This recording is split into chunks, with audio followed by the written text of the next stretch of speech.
right, welcome back, Brew Crew, to another episode of Shedding Your Skin. This one was set up to be an open panel. I'm waiting for some people to join. I've sent the link out, so hopefully they come in and it's not just me talking the whole time. I released a video earlier today showing off the rack behind me and a new snake I got from Kai at Lucas Land and Royals. It's a pied 100% head Ultramel. She is in blue and was a little feisty, so I'm just going to leave her be, and I won't show her off today, unfortunately. Off in the video I released earlier today. You can go ahead and watch that.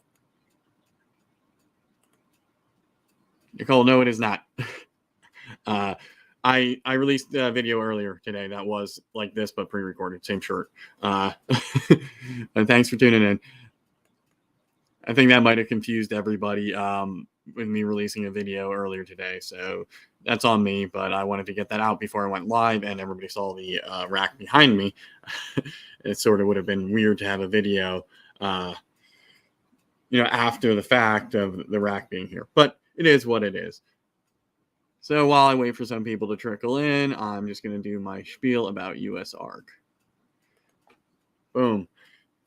I am a bronze member. I'm about to renew. So if you're not a member of US Arc and you're not supporting them, please do. Right now, I'm going to go ahead and share a tab for US Arc. There we go.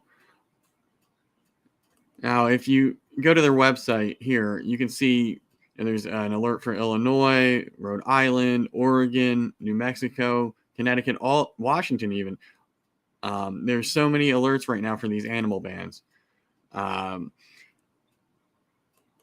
And, that should be alarming that these are going out across the country.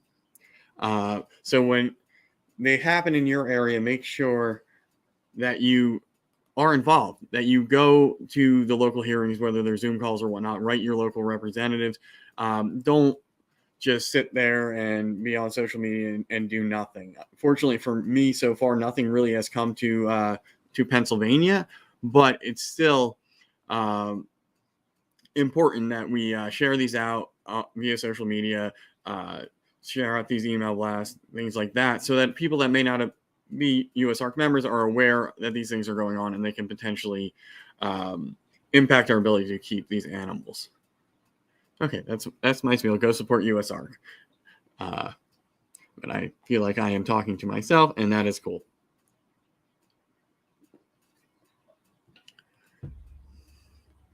So with the racks that are behind me, I picked them up from Chris at BNS, as I mentioned in the video I released earlier. There will be 30 spots for adult ball pythons, and 12 for juveniles. So that will be nice for the future here. I'm really looking forward to it. And I understand, right now it's a little confusing for me, posting that video earlier. It is what it is. And I have some competing lives going on right now that I don't normally have in this time slot. So, if you catch this on the replay, that's fine. Maybe it'll just be shorter. It is what it is. So while I wait for some people, hopefully they'll click on the link that I sent and they can join me on the panel. I have a comment pinned to the chat, so if anybody wants to join, please feel free. Shoot me a message on Instagram, and I will send you the link. But in the meantime, I will go ahead and show off some things that I am holding back and some things that I purchased that are growing up in my hatchling rack.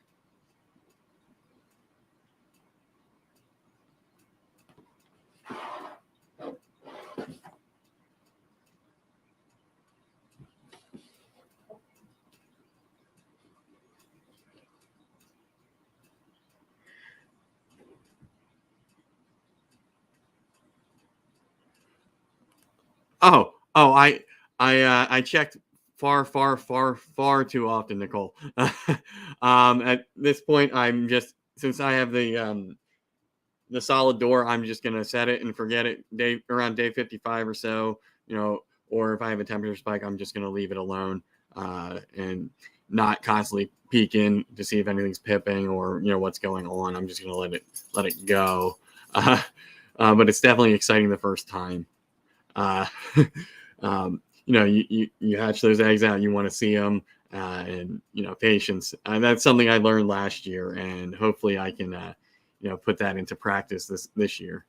But okay, so here is my only holdback from that clutch. She is a champagne, and she's got a cool little ringer there, which she may or may not prove out to be heifer pied, and that's cool if she does. But either way, I wanted to get champagne onto the female side, so that's why I'm holding her back.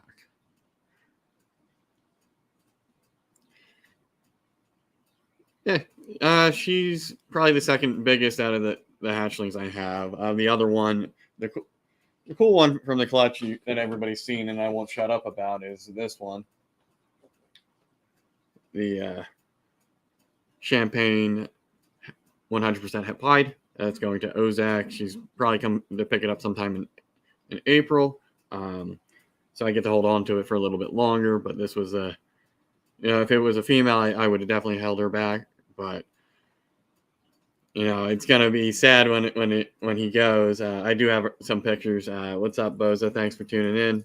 Yeah, smash that like button, please. I hear YouTube likes that. I almost called it Instagram, but I have pictures of this one, so I will get to remember him, and I'm sure Ozak will send bunches of photos and updates and whatnot. But I just really like what champagne does. So, like I said, had that been female, I would have held that one back 100%. Okay, don't bite me. Okay, and here's one I got from Chris at BNS Reptilia. It's a leopard spot nose. Female. Can't wait until she grows up. She's got a loaded chamber, so I'm going to put her back, but she is possible for 5, and I don't want to get pooped on a live stream again. So I'm going to go ahead and put her back. Yeah, like I said earlier, send me a DM if you want the link to join. It's just me today for now. But I'm showing off the stuff in the hatchling rack and what I'm holding back. All right. Here's another girl from another Chris at Balls Deep. It's a super vanilla trick. Possible het clown, but I think it will prove based on my conversations with him. And just some of the markers that she has. So I'm looking forward to, when these two girls that I just showed, when they grow up, and putting them into my breeding plans. All right.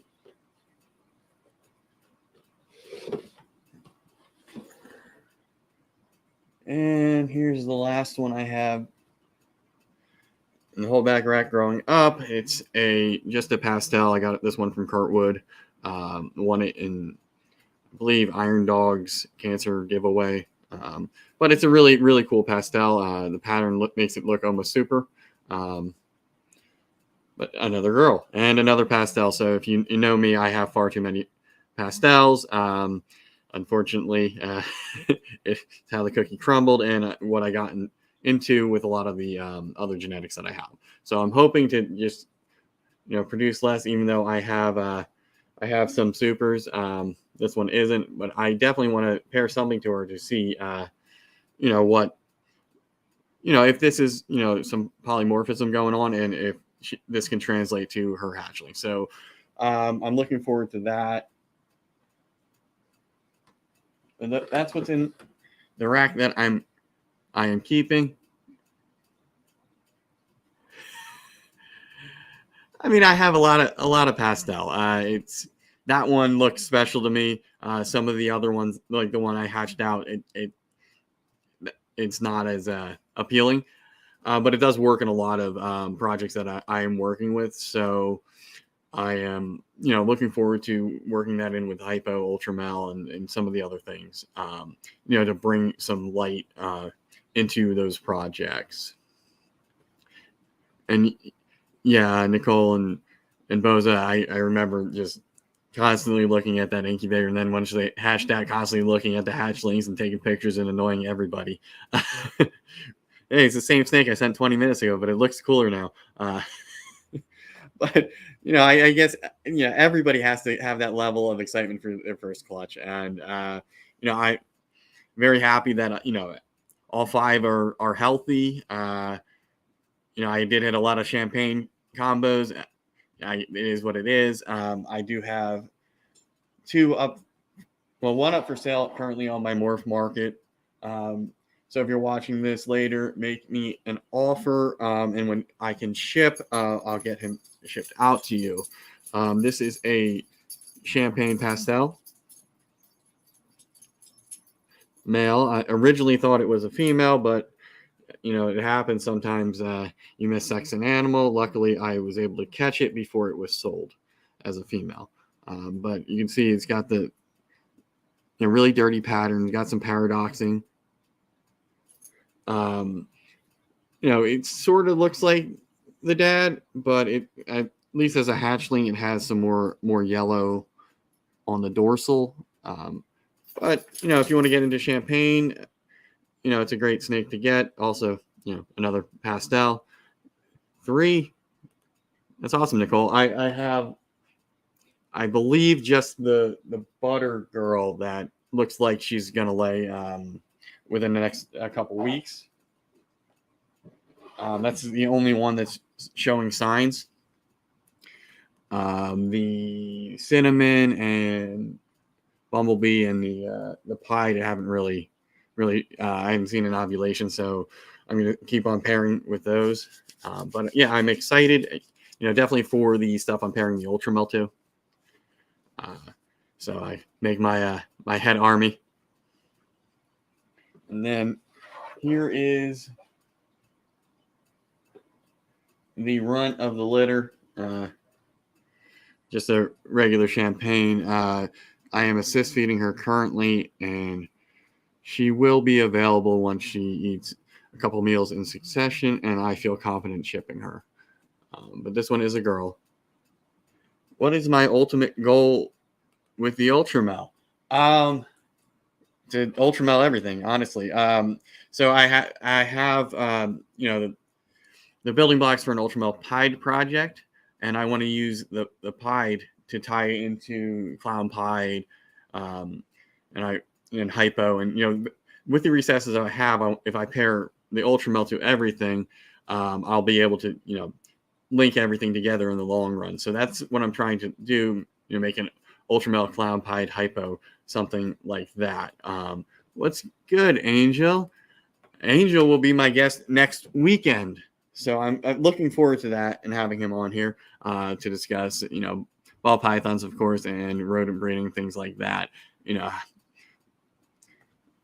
So I'm really, like I said, I'm looking forward to that, because oftentimes we're talking about ball pythons the whole time, and we don't really get into how the cost effectiveness of doing other things, such as trading rodents for racking or breeding your own rodents, and how you can save some money and upgrade at the same time. So that's what's in my rack. That's what's for sale.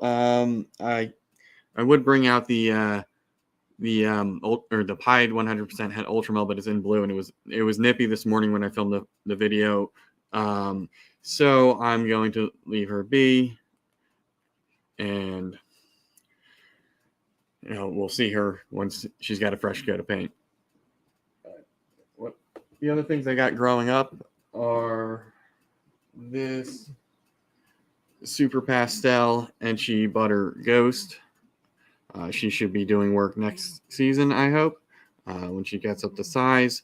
But I really don't like showing off these really white colored snakes, just because the camera really doesn't do it justice to how yellow it is, and the pattern and everything, because it's constantly adjusting. But I'm really looking forward to pairing either my clown Het Hypo, if that one proves out, or my Ultramel to this one. And I do have another Hypo coming in from Malaysia with Constrictors. That one's going to be a Mojave Hypo, so another girl. So it's just another option I have depending on how that clown hypo project goes. So I'll definitely have 2 visual females that I can make hets with, or visuals, straight away. So I'm looking forward to that. Okay, what else do I have? I have some. Or this one will be ready for next season, or maybe even the fall. This is another one in that project. It's an Orange Dream, possible double het clown hypo.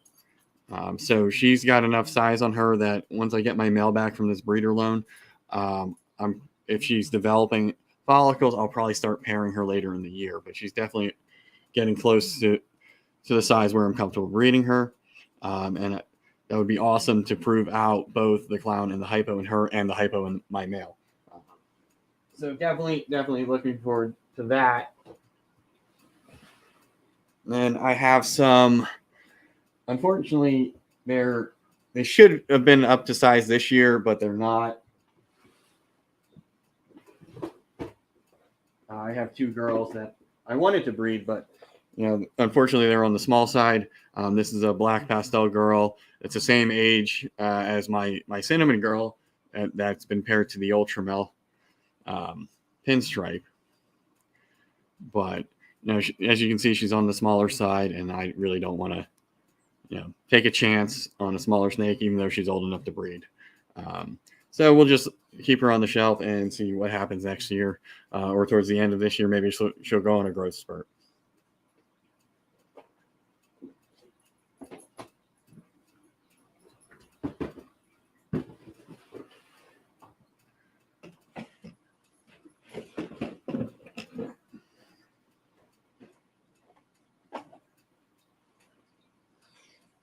And the other one I have that's still on the small side is a super pastel girl. So again, we'll have to wait till later this year or next season to have her go. But for me, that's probably a good thing, since I don't want to get overwhelmed with clutches this year. Going from 1 last year to maybe 4 to 5 this year, that would be an ideal ramp up for me, just because of rack space and the hatchling rack and things like that. So it's slow and steady, right? It's a marathon, not a sprint. So yeah, but again, looking forward to the future. Hopefully I can make the some het versions of these codom snakes that I have, to replace them, to work them into these projects in the future. All right. Yeah, like I said earlier, if you want to be on the panel, shoot me a DM on Instagram. I'll send you the link. We can hang out for a little bit.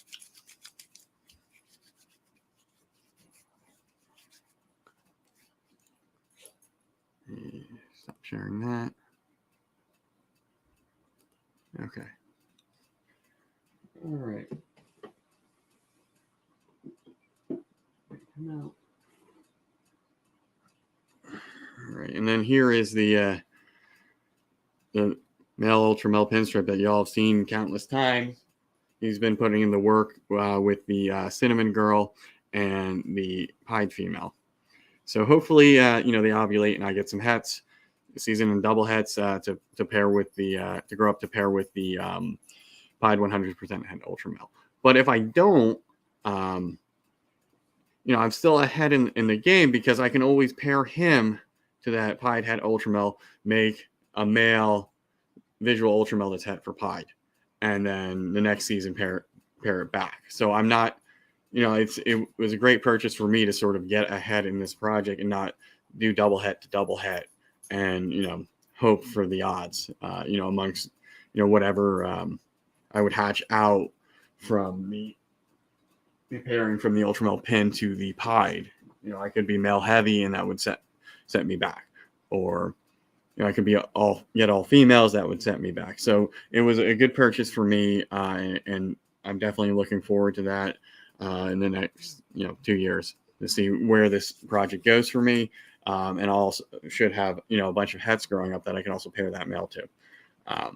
So I'm looking to get more ultra male stuff. That way he's not doing all of the work. So if I can get another male and a breeder female, that'll be nice.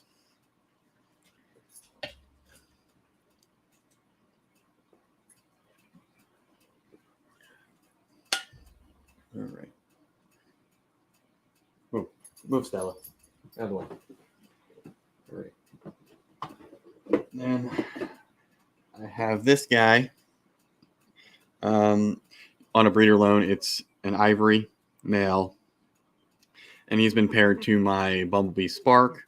I don't think I've seen them lock more than maybe once or twice, but she is pretty big, so I may just have to not go for pumas and make hets or something with the Bumblebee Spark, just so I don't miss out on a clutch from her this season, because it looks like she's going to be ready to go. She's quite big. I think the last time I weighed her, she was like 2,200, something like that, but she's quite large. I'll bring her out.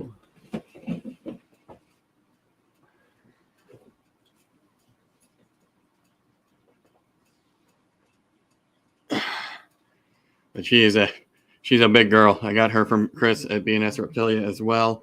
And I'm not very great at palpating. So she's putting on the weight like she is building.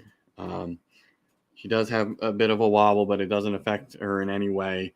She's a proven breeder, and she eats like a champ. But she is quite hefty at this point.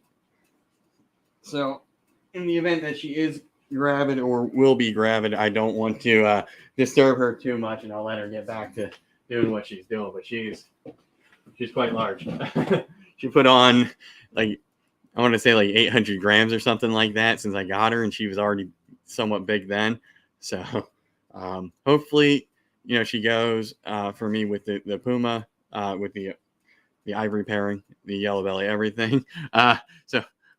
And hopefully she doesn't, have a partho clutch, because that could be really, really bad for me if it throws spider on both sides on that. But yeah, she's garbage disposal. So I think Babu said spiders will eat and they will breed, and that's true. And yes, Nicole, you're 100% correct. That is going to be one of my purchases from this season's proceeds, if I can swing it. If not, I think Brad and I might just go in half and half on one, and just split it between our two collections. But yeah, not having to do that guesswork, it's got to be so much better, instead of just pairing until you see an ovulation. Or you can just watch me take pictures of stuff and get excited over, just a swell or something like that. But it is what it is. We're all at different levels here. Some of us can get ARS racking right off the start. Some of us have a hodgepodge of home-built racks and hand-me-downs. But hey, as long as your animals are, thriving and eating and pooping and doing all the stuff they're supposed to be doing, then who cares what your rack systems look like, as long as your husbandry is on par. And I know that was a topic last night on Hair Down Fridays, enrichment, husbandry, things like that. As long as they're healthy, they're eating, who cares about the enclosure? Who cares? It's not that big of a deal. So what if you want to keep your snake in a an aquarium or a PVC enclosure compared to a rack system? Rack system works for me because of the space. I can fit, I didn't do the math, but probably 60, I think, behind me, something like that, in addition to the hatchling rack. So I mean, just sheer space, I can fit far more animals here and take care of them compared to if I was into bearded dragons or something that does require a larger enclosure. And that's my issue right now. I had to play Tetris with all my my enclosures to get this new one to fit. So that was quite fun. I have my boa is now to my right on top of the bigger bearded dragon enclosure, and my TV's on top of that. And the rack that was over here that had the turtle on it and the crested geckos and all my other random animals, that's now over there as well, next to the Russian tortoises. So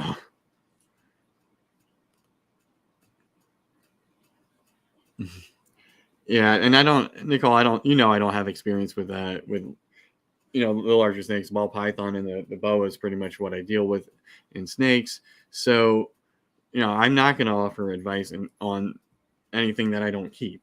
And again, take it as you will. This is what works for me here. And, I don't want to cause controversy or anything like that. It's just, as long as your animals are healthy, your husbandry is on point, there should be no issue. And I don't know why we have this back and forth between pet owners and breeders.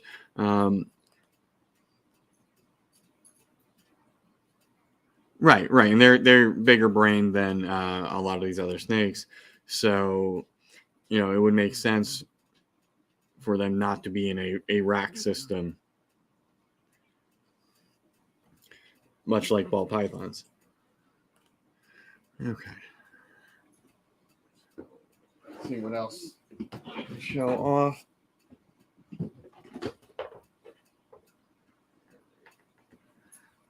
Oh, this is probably the last one I can show off, just because I don't want to mess with the ones I know that I have had paired, and may be gravid or close to ovulating. I don't want to mess with them too much. But this is the pied girl. I know she's definitely not building, even though she's paired a few times, just based on her behavior here. But this is going to be the pied part of my ultramel pied project, at least for the next 2 years, until that other girl is ready to go. But she's one of my favorite snakes because of her personality. I would let almost any kid handle her. So she's never bitten me, so it is nice to have certain animals that you can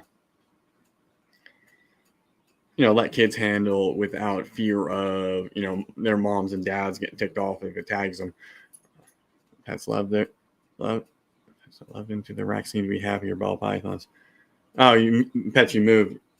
Yeah, I mean they're finicky. I mean they like their their dens, their enclosed spaces. If you listen to what Billy said last night, I think he hit the nail on the head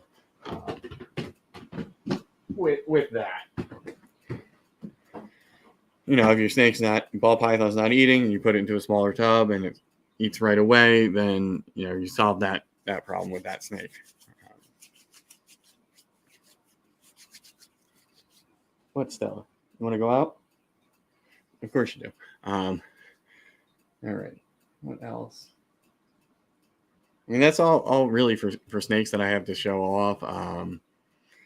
It is what it is. I fed all the lizards today, so I don't really want to move them. They're all basking and digesting.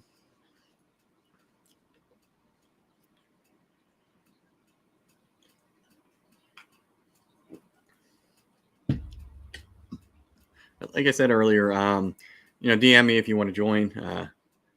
It's a little lonely up here talking to myself. I understand. There's other stuff going on today. Get down.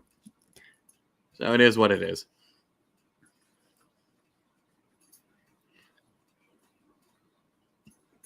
So I hope to have more guests lined up in the future. Work's been hectic here, and some things have gotten away as far as weekend plans. So I haven't really been planning too far in advance, and I apologize for that. I had everything lined up, and then some stuff happened, and I had weekend plans come up, and I wasn't able to put anything out last week. and I don't want to have that happen again. So I think I have Angels scheduled for next week. Then I'm going to do something while everybody's at Tinley, since I will be in Tulsa at a wrestling tournament. And then the following week, the 25th of March, I will be at the Oaks Reptile Show. So I might do something live from there, or I will just, when I get home, I will do a panel show, because that's my birthday weekend, and that'll probably be the last one, I hope, for a while, of the panel shows. But I do enjoy doing them, because it's having that more of an open mic type of feel is, for me, a little bit better than being a strict interview. But we'll see. Hopefully, I can get some more guests lined up for the future. I'm going to start working that more as things with my job, my 9 to 5, have gotten better. So I'm not going to be crazy, with my work hours in the foreseeable future. So hopefully, I can get a schedule hammered out before the Saturdays come up and I'm stuck fumbling like I was 2 weeks ago and today, for guests to come on. So I'm going to try to be more proactive and try to manage my time better.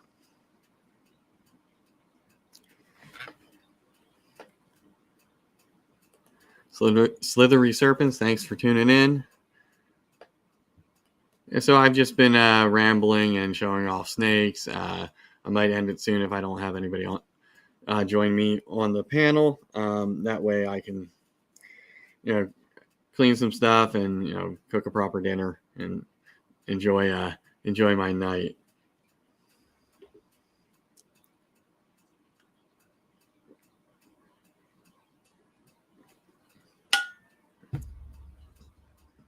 Yeah, like I said, I wish I had more stuff to thanks, Nicole. I wish I had more stuff to show off. I have some animals that are in shed and others that have been paired that are showing signs of possibly being gravid or close to ovulation. So I don't really want to pick them up and mess with them. The Bumblebee Spark was an exception, just because I haven't really seen her lock up yet, but she is growing. So, and like I said, unfortunately, I've showed off all the snakes I have. Yeah, I guess I can show off this last one. I didn't show off yet. This one is going to morbid. I think he's morbid ball pythons now, but this one's a pastel that I hatched out in that first clutch, and I'm pretty sure it's going to prove out to be het for pied based on that. So, when the weather gets a little bit better and more reliable here, and Morbid pays me for her, I will ship her out. And then free up more space in the hatchling rack for, what I hope to be a somewhat productive season for me. Back in there. Yeah, I'm excited, for the future. As you can see behind me, I have a bunch of empty racking now. Invest in that infrastructure so I'm not in a time crunch like I was before. I had hatched the clutch out before my hatchling rack even got here, so I had them, in tubs in the incubator, just waiting for sea servants to ship me the hatchling rack to my lap. And I don't want to experience that again, where I don't have the infrastructure to handle what I'm producing and what I have coming in. So, I do need another hatchling rack, but it's not that big of a concern right now, since I can move everything. Once this rack has heat tape on it up into this rack, then I'm holding back. That's upsize. So, what's good, Justin? Thanks for tuning in. But yeah, I've just been, rambling, talking about USARK and rack systems and whatnot. So, but I'm probably going to call it a day, since I'm pretty sure I confused everybody this morning by posting a video that looked like I was doing a live. So, with that being said, Eric, thanks for tuning in. I'm going to call it, we'll call it my poor planning of the day and getting, the link out there to people. But thank you everybody that tuned in, that watched the video this morning, that watched my the shorts that I put out. So I appreciate all of you. And in about an hour and 15 minutes, you can go over and check out Nicole for her live. Hey, John, I was just about to hop off. But again, thanks everybody that tuned in. It's a short one this week. And I will see you next week with Angel Caro Reptiles. And I'm looking forward to that one. It's going to be good. All right. Peace.